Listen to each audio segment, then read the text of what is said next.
आप देख रहे हैं उत्तराखंड एक्सप्रेस। मैं हूं आपके साथ मेनका चौधरी और सबसे पहले बात करेंगे आज की सबसे बड़ी खबर की। तो उत्तराखंड में आज फिर से 2 नए मरीज कोरोना के सामने आए हैं। दोनों ही मरीज हरिद्वार के रहने वाले हैं। हरिद्वार की एक महिला और एक पुरुष में कोरोना का संक्रमण पाया गया। दोनों ही लोगों में कुछ दिनों से लक्षण नजर आ रहे थे और उन्हें क्वारंटीन किया गया था। आज दोनों की रिपोर्ट सामने आई जिसमें कोरोना की पुष्टि हुई है। अब उत्तराखंड में कोरोना मरीजों की संख्या बढ़कर 42 हो चुकी है, जिसमें 9 मरीज हालांकि ठीक हुए हैं। ये अच्छी बात है। अब कुल एक्टिव केसेस की बात करें तो 33 लोग हैं जो इस वक्त इन्फेक्टेड हैं। हरिद्वार में कोरोना पॉजिटिव के संपर्क में आए ऋषिकेश के स्वीट शॉप में काम कर रहे लोगों को मेडिकल परीक्षण के बाद स्थानीय प्रशासन ने GMVN के गेस्ट हाउस में क्वारंटीन किया है। हरिद्वार के रुड़की में आज जांच में सामने आया पॉजिटिव युवक जो है वो ऋषिकेश की मिठाई शॉप पर काम करता था। 30 मार्च को यहां से रुड़की के लिए निकल गया था, जहां जांच में कोरोना पॉजिटिव पाया गया। ट्रैवल हिस्ट्री को देखते हुए तुरंत प्रशासन ने ऋषिकेश की दुकान पर पहुंचकर भी कार्रवाई की और यहां पर रह रहे 8 कर्मचारियों को मेडिकल जांच के बाद क्वारंटीन किया। निकला था और उससे पहले यहाँ रह रहा था लॉकडाउन में। और जो यहाँ पर एक काना स्वीट शॉप और भोजनालय है, वहाँ पे वो काम करता था और 7 लड़के उसके साथ और यहाँ काम करते थे। वो अभी भी यहीं हैं। हम लोग जब उस होटल पे आए, हमने उन लड़कों से पूछा तो उनके द्वारा बताया कि वो रहता था और वो साथ में रहते थे 30 मार्च से पहले। तो सस्पेक्टेड केस मान करके इन लोगों को क्वारंटीन किया जा रहा है। हल्द्वानी के सुशीला तिवारी अस्पताल से कोरोना का एक संदिग्ध मरीज आज फरार हो गया। संदिग्ध मरीज को एक दिन पहले ही यहां पर लाया गया था और उसे आइसोलेशन में रखा गया था। पुलिस का कहना है कि मरीज की तलाश की जा रही है, लेकिन अब तक मरीज का कोई सुराग हाथ नहीं लग सका है। तो क्या ये पूरी घटना क्या है, किस तरीके से वो मरीज भागा, बता रहे हैं हमारे सहयोगी शैलेंद्र नेगी। हल्द्वानी के सुशीला तिवारी अस्पताल से लापरवाही की बड़ी खबर सामने आई है। यहां कोरोना का संदिग्ध मरीज अस्पताल से फरार हो गया। मरीज बागेश्वर का रहने वाला था और MB कॉलेज में उसे क्वारंटीन किया गया था, लेकिन कोरोना के संदिग्ध लक्षणों के चलते उसे अस्पताल के आइसोलेशन वार्ड में भर्ती किया गया था। लेकिन आज सुबह सुबह मरीज फरार हो जाता है, जो कि अस्पताल की सुरक्षा पर बड़ा सवालिया निशान है। सबसे बड़ी बात यह है कि इन वार्ड्स के बाहर से जो हॉस्पिटल का स्टाफ है, हॉस्पिटल के सिक्योरिटी गार्ड हैं, वो तैनात किए गए हैं। उसके अलावा बाहर जो है पुलिस के जवान तैनात किए गए हैं। लेकिन इतनी सब चौकसी के बावजूद भी संदिग्ध कैसे फरार हो गया, ये अपने आप में बड़ा सवाल है, क्योंकि ये फरार होने का कोई पहला मामला नहीं है। इससे पहले एक नेपाली मजदूर भी यहाँ से फरार हो चुका है। लेकिन इस सब के बीच बागेश्वर के संदिग्ध का फरार हो जाना पुलिस सुरक्षा पर तो सवाल है ही, साथ ही ह्यूमन सिक्योरिटी पर भी एक बड़ा सवाल है, क्योंकि अगर ये मरीज कहीं ना कहीं अगर कोरोना का कंफर्म केस निकला तो ये अपने आप में एक बड़ी प्रॉब्लम क्रिएट कर सकता है। कैमरामैन अमित कुमार के साथ शैलेंद्र नेगी, न्यूज़ 18 हल्द्वानी। और इसी बीच एक बड़ी खबर है कि देहरादून में अब कोई भी जमाती छिपा हुआ नहीं है। डीएम आशीष श्रीवास्तव का कहना है कि देहरादून में सभी जमातियों को ढूंढ निकाला गया है और उन्हें क्वारंटीन किया गया है। इसके लिए अब 20 अप्रैल के बाद की स्थिति को लेकर जिला प्रशासन रणनीति बना रहा है। आपको बता दें कि उत्तराखंड के कोरोना मरीजों में 80% से ज्यादा जमाती हैं। हमारे यहाँ कोई भी ऐसा छिपे हुए जमाती का केस बहरहाल हमारी नॉलेज में नहीं है। दूसरा जो फेज 2 है, फेज 2 इस समय चल रहा है, उसकी पूरी तैयारी है। अभी 20 तारीख से आगे फर्दर देहरादून में कैसी व्यवस्थाएं होंगी, उसके लिए एक डिटेल्ड ऑर्डर आज शाम तक कर दिया जाएगा। इसके अलावा जो हमारी जिसको आप कहते हैं कि तैयारियों को लेकर के कोई, क्योंकि बहुत स्पेसिफिक गाइडलाइंस है, उसमें कुछ कैटेगरीज को अलाउ किया गया है, तो उस हिसाब से फर्दर आगे किस तरीके से काम होगा वो हम आपको डिटेल बता देंगे। रमजान से पहले जमातियों को होम क्वारंटीन किया जा सकता है और इसे लेकर मुख्यमंत्री त्रिवेंद्र सिंह रावत ने अपने आवास पर एक मीटिंग की। बीजेपी प्रवक्ता शादाब शम्स ने बताया कि जल्द ही रमजान से पहले उन सभी जमातियों को होम क्वारंटीन किया जा सकता है जो अलग अलग जगह पर शिविरों में क्वारंटीन किए गए हैं, ताकि वो अपने घर पर ही रहकर रमजान का पर्व भी मना सके और क्वारंटीन का पालन भी हो सके। रमज़ान अब सामने है। 25 तारीख से रमज़ान पहला रोज़ा है रमज़ान का, और लोग क्योंकि जमात के बहुत सारे लोग, मस्जिदों के बहुत सारे लोग, जिस मस्जिद में जमात गई वहाँ के इमाम सब लोग क्वारंटाइन किए गए हैं, तो उन लोगों को होम क्वारंटाइन किया जाए। इस विषय पे माननीय मुख्यमंत्री जी के साथ मैंने निवेदन किया है, चर्चा हुई और माननीय मुख्यमंत्री जी ने ये आश्वासन दिया है कि बहुत जल्द सब लोगों को होम क्वारंटाइन किया जाएगा। तो मानवीय पहलू पर भी विचार किया जा रहा है, लेकिन ऐसे में जिम्मेदारी बढ़ जाएगी खासकर जमातियों की कि वो घर पर रहें, लॉकडाउन का पालन करें, क्वारंटीन में रहें। हालांकि अभी तक उन्होंने इस जिम्मेदारी को निभाया नहीं है। इधर लॉकडाउन के बीच आज भी पुलिस ने नियम तोड़ने पर कार्रवाई की है। पूरे प्रदेश में आज लॉकडाउन तोड़ने पर 62 केस दर्ज किए गए और इन मामलों में 367 आरोपियों को गिरफ्तार किया गया है। अब तक पूरे राज्य में कुल 1758 केस पुलिस ने दर्ज किए हैं, जिनमें से 7220 लोगों की गिरफ्तारी हुई है। वहीं पुलिस ने अब तक 18,994 गाड़ियों के चालान काटे हैं, तो 4,525 गाड़ियों को सीज किया गया है और पूरे प्रदेश में अब तक 91,27,000 का चालान पुलिस वसूल कर चुकी है। और उत्तराखंड में कोरोना के सबसे ज्यादा केस देहरादून में है। ऐसे में हेल्थ डिपार्टमेंट की चिंताएं बढ़ गई है। अब इसे देखते हुए खुद डीजी हेल्थ ने ही मोर्चा संभाल लिया है और स्वास्थ्य महानिदेशक अमिता उप्रेती ने दून हॉस्पिटल और प्रेमनगर हॉस्पिटल में व्यवस्थाओं का जायजा लिया। साथ ही डॉक्टर्स और स्टाफ को भी मरीजों के ट्रीटमेंट के सही निर्देश दिए। डीजी हेल्थ का कहना है कि पूरे राज्य में व्यवस्थाएं दुरुस्त हैं। द्वारा जो देखा गया उसमें मैंने संतोषजनक अपने को पाया, क्योंकि वहाँ पर हेल्थ सर्विसेज हमारी ठीक चल रही थी और जो पेशेंट थे जिस तरह से सोशल डिस्टेंसिंग से बैठे हुए थे वो भी मुझे उपयुक्त पाया। इधर हल्द्वानी मेडिकल कॉलेज में घटिया पीपीई किट खरीद का मामला अब नैनीताल हाई कोर्ट में है। कोर्ट ने नैनीताल के सीएमओ और प्राचार्य सुशीला तिवारी से जवाब मांगा है इस हॉस्पिटल के प्राचार्य से, और दोनों को आदेश दिया है कि स्वास्थ्य कर्मियों के सुरक्षा उपकरण पर सही जानकारी दी जाए। अब दोनों को 21 अप्रैल तक अपना जवाब दाखिल करना है। जो 2 दिन पहले एसटीएच में सब स्टैंडर्ड पीपीई किट्स की सप्लाई हुई थी, वो इशू भी कोर्ट के सामने रेज किया गया था। आज ऑनरेबल कोर्ट ने उसका संज्ञान लेते हुए सीएमओ नैनीताल और एसटीएच के प्रिंसिपल से जवाब मांगा है कि उन्हें 21 अप्रैल तक बताना है कि पीपीई किट्स की सप्लाई के बारे में वस्तुस्थिति क्या है और अपना जवाब फाइल करना है। इधर श्रीनगर गढ़वाल राजकीय मेडिकल कॉलेज में कोरोना जांच लैब स्थापित करने के आईसीएमआर की प्रारंभिक तौर पर परमिशन लगभग मिल चुकी है। कोरोना की जांच के प्रशिक्षण के लिए माइक्रोबायोलॉजी विभागाध्यक्ष के नेतृत्व में 5 सदस्यीय टीम पीजीआई चंडीगढ़ रवाना हो गई। आपको बता दें, मेडिकल कॉलेज में कोरोना की जांच के लिए लगभग 1 करोड़ लागत की रियल टाइम पीसीआर मशीन लगाई जा रही है। जांच के लिए हमारे पास मेन पावर है, वहाँ पे 3 फैकल्टी हैं। इसके अलावा हमारे पास 3 जो है उसके लिए हमारे पास डिमॉन्स्ट्रेटर ट्यूटर टेक्नीशियन है। तो फैकल्टी वेल इक्विप्ड है और उसमें से जो हमारी 2 फैकल्टी उन्होंने पहले से उसमें काम किया हुआ है। तो आशा है कि जो है उसके लिए हमें जो है ज़्यादा दिक्कत नहीं पड़ेगी। लॉकडाउन के दौरान जरूरतमंदों की मदद के लिए बड़ी संख्या में लोग सामने आए हैं। इनमें बीजेपी नेता भी शामिल हैं। अलग अलग जगहों पर मोदी किचन चलाया जा रहा है। विधायक गणेश जोशी और प्रदेश अध्यक्ष बंशीधर भगत ने मोदी फूड्स नाम से राशन के करीब 1000 पैकेट्स से भरी गाड़ियों को रवाना किया है, जिसे मसूरी विधानसभा के अलग अलग क्षेत्रों में बांटा जाएगा। बीजेपी प्रदेश अध्यक्ष ने कहा कि पार्टी के विधायक, जिला अध्यक्ष, मंडल अध्यक्ष बूथ लेवल तक का काम में जुटे हुए हैं ताकि कोई भी इंसान भूखा न रहे। निश्चित रूप से कोरोना महामारी के लिए बीजेपी पूरे केंद्र से लेकर धरती के आखिरी कोने तक पूरे दमदारी के साथ खड़ी है।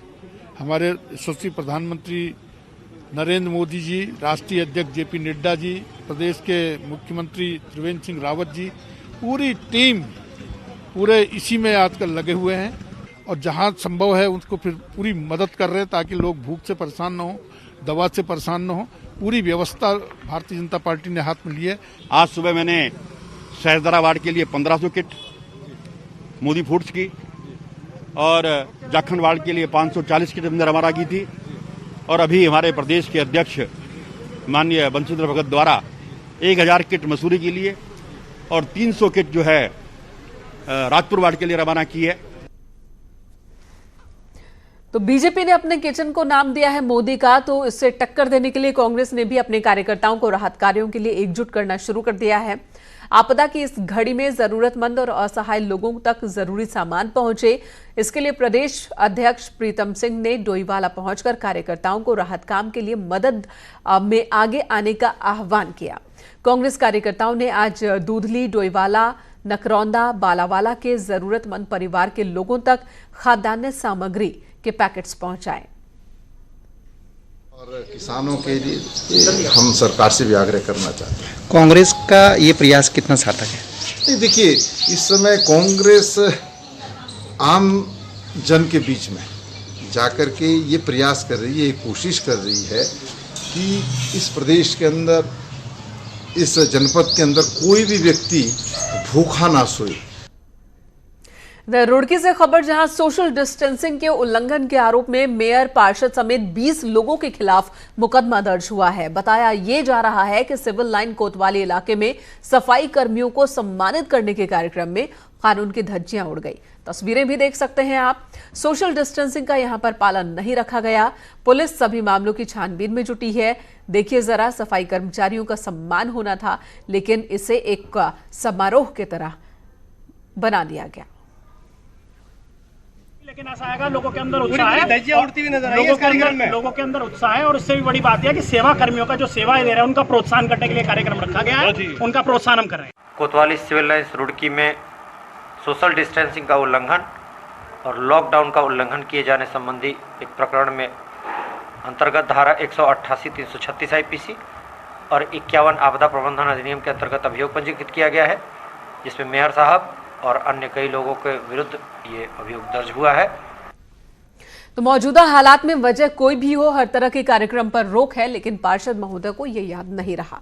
इधर लॉकडाउन के बीच बिजली उपभोक्ताओं के लिए एक अच्छी खबर है। राज्य में बिजली की दरों में कटौती की गई है। अब राज्य की जनता को 4% सस्ते दर पर बिजली मिलेगी। बिजली नियामक आयोग ने बिजली का नया टैरिफ जारी कर दिया है और बिजली की ये कम हुई दरें 1 अप्रैल से ही लागू होंगी। अब ऐसे में घरेलू उपभोक्ताओं की बिजली 18 पैसे प्रति यूनिट तक सस्ती हो गई है।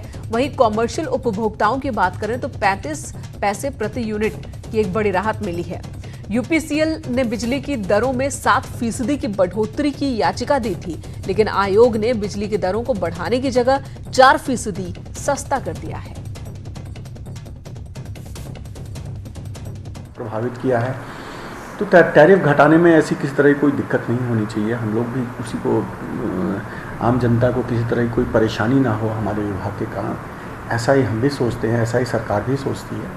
तो देखेंगे, एग्जामिन करेंगे, जो भी आएगा हमारे पास, जो टैरिफ ऑर्डर अभी पहुंचा नहीं है, अगर आएगा तो हम उसको बाद देखते हैं कि क्या।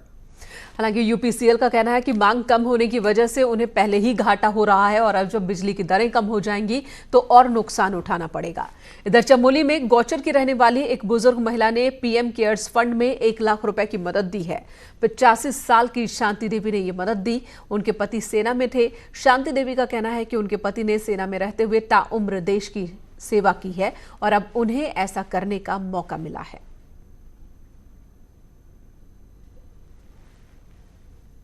हम तो खा रहे, पी रहे, घर में रह रहे, जो गरीब लोग रोड पर और कहीं बाहर फटक रहे, तो उनका भी तो यही शरीर है, हमारा भी यही है। तो जैसे तुम मेरे नाते हैं वैसे वो भी नाते हैं, वैसे वो भी बच्चे हैं मेरे।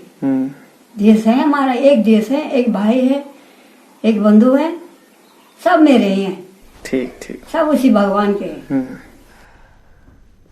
कोरोना के खिलाफ लड़ाई में आज यूकेडी के नेता काशी सिंह एरी ने अपने 6 महीने की पेंशन सीएम राहत कोष में देने का ऐलान किया। इसी के साथ एरी ने कहा कि यूकेडी से जुड़े राज्य आंदोलनकारियों ने भी कोरोना संक्रमण से लड़ने के लिए अपनी पेंशन को सीएम राहत कोष में देने का फैसला लिया है। एक तो व्यक्तिगत रूप से जो कंट्रीब्यूशन कर सकता था मैंने अपनी पेंशन का 30% जो है 6 महीने के लिए राहत कोष में, मुख्यमंत्री राहत कोष में देने के लिए जिलाधिकारी को चिट्ठी लिखी है और विधानसभा को अध्यक्ष को भिजवाई है।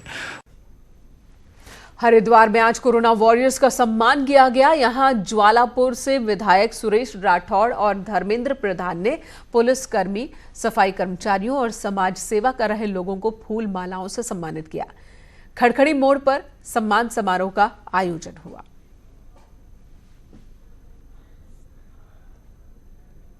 हालांकि कई जगहों पर इस तरह के सम्मान समारोह ही आफत को, कोरोना के खतरे को बढ़ावा देते दिख रहे हैं।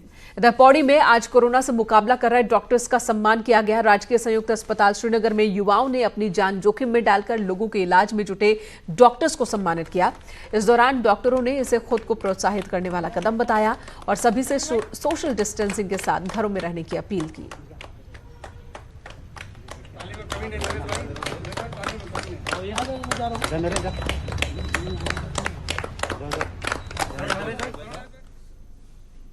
कहते हैं फर्ज से बड़ी कोई इबादत नहीं होती और इसी बात को साकार करने में जुटी है उत्तराखंड पुलिस की एक महिला कांस्टेबल। कैसे खुद के परिवार में मुश्किल हालातों के बीच ये महिला कांस्टेबल आपकी सेहत की चिंता कर रही हैं, देखिए ये रिपोर्ट।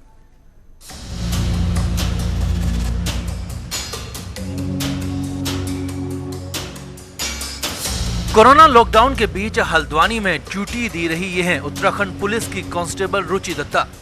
ड्यूटी पर चौकस और आम दिनों में महिला हेल्पलाइन में पीड़िताओं का दर्द सुनने वाली रुचि का भी एक दर्द है। ऐसा दर्द जिसका सीधा संबंध बेटी और पिता के बीच का है। लेकिन रुचि की एक्टिवनेस से आप इस दर्द का अनुमान नहीं लगा सकते। तो नहीं लगता है, लेकिन हाँ परिवार भी जिम्मेदारी है, ड्यूटी भी करनी है, फैमिली में और मेंबर्स भी हैं, मेरी सिस्टर है और मैं हैं, तो हम दोनों ही उनको देखने वाले हैं। और मेरे फादर को जो है मुझसे ज़्यादा उम्मीद रहती है कि मैं आऊँगी और मैंने उनका ट्रीटमेंट कराया है, तो मुझे उनकी सारी हिस्ट्री मालूम है, तो उनको मुझसे ज़्यादा उम्मीद है। रुचि के पिता कैंसर से जिंदगी की जंग लड़ रहे हैं। यही वजह है कि रुचि को जब भी समय मिलता है वो अपने बीमार पिता का हाल पूछना नहीं भूलती। दो बहनों में बड़ी रुचि परिवार में कमाने वाली एकमात्र सदस्य हैं और इसीलिए पुलिस के अधिकारी भी ऐसे कर्मचारियों का उत्साह बढ़ाने में लगे हैं।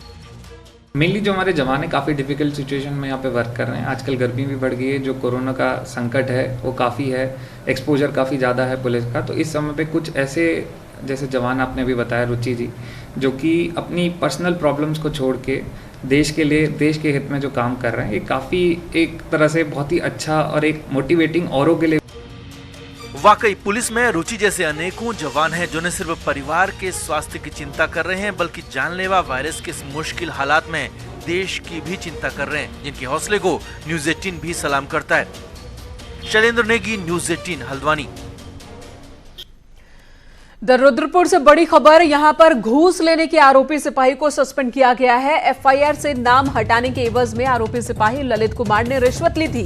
फायरिंग के एक केस में आरोपी का नाम हटाने का मामला है और अब रामपुरा चौकी में तैनात सिपाही ललित कुमार को सस्पेंड कर दिया गया। तो बड़ी कार्रवाई की गई है, सस्पेंड कर दिया गया पुलिसकर्मी को जिसने रिश्वत ली थी एफआईआर से आरोपी का नाम हटाने के लिए।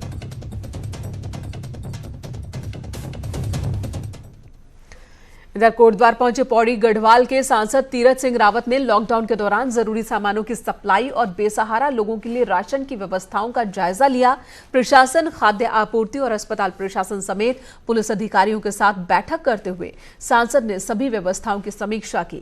इस दौरान सांसद ने कहा कि केंद्र और प्रदेश सरकार कोरोना से लड़ाई में बेहतर काम कर रही है।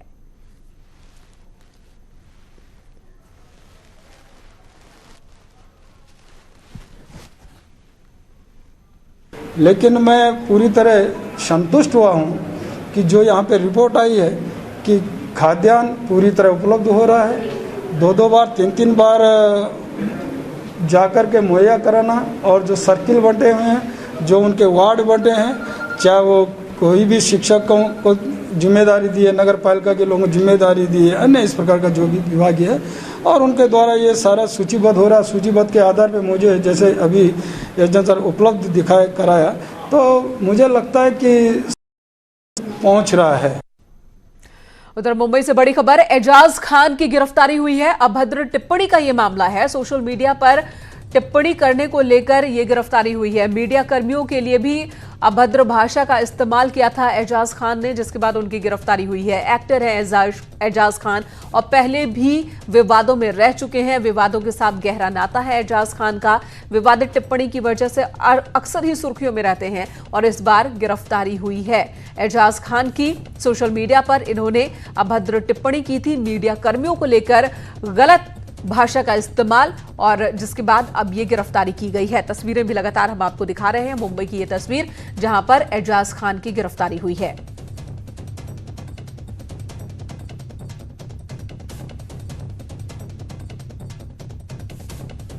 बिग बॉस का भी हिस्सा रह चुके हैं।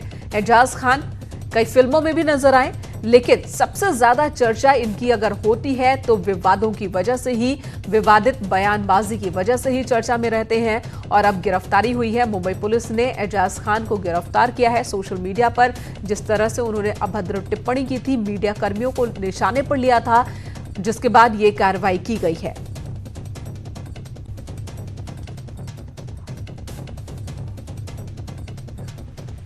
एजाज खान की गिरफ्तारी की तस्वीर भी हम आपको दिखा रहे हैं। मौजूदा दौर में जब देश में लॉकडाउन है और ऐसे में सोशल मीडिया पर भी सरगर्मी जो है वो इन दिनों ज्यादा नजर आ रही है। एजाज खान की अगर हम बात करें, उन्होंने मीडिया कर्मियों को निशाने पर लेकर के टिप्पणी की, जिसके बाद अब उनकी गिरफ्तारी हुई है। लॉकडाउन की वजह से कई दूसरे राज्यों के बच्चे उत्तराखंड में फंसे हुए हैं और ऐसे बच्चों के लिए शिक्षा विभाग ने एक अच्छी पहल की है। देखिए ये रिपोर्ट।